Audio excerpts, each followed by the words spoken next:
So, last video talking about Hamilton and his debt plan for today.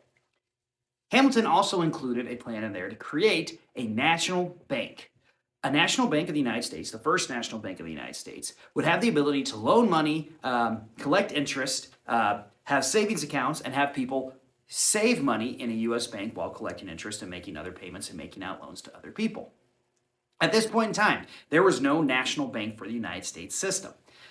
The only banks that really existed were state banks, and some of the state banks had a pretty crappy reputation to begin with. A lot of farmers and poorer people saw banks as institutions that were created solely to steal people's money.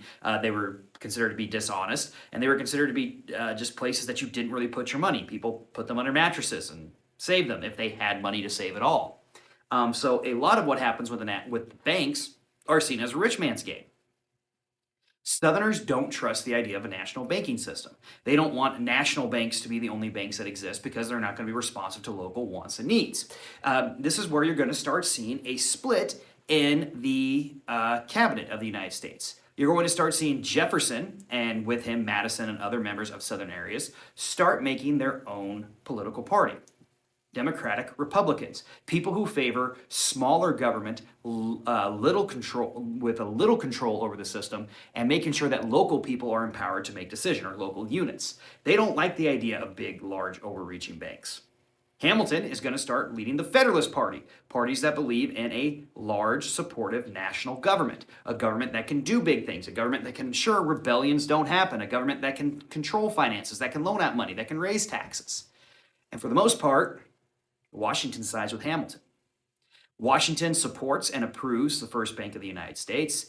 Hamilton gets pretty much everything he wanted in his financial plan, including new taxes, which include tariffs, which Southerners were mad about tariffs because they imported a lot of their goods while the North manufactured goods. So if you have a tariff, tax on imported goods, it's going to benefit Northern manufacturing as opposed to Southern importers. So Southerners are now having to pay more for goods that they want, or they have to pay to get goods from the North that might not be as high a quality. So they're not happy about that.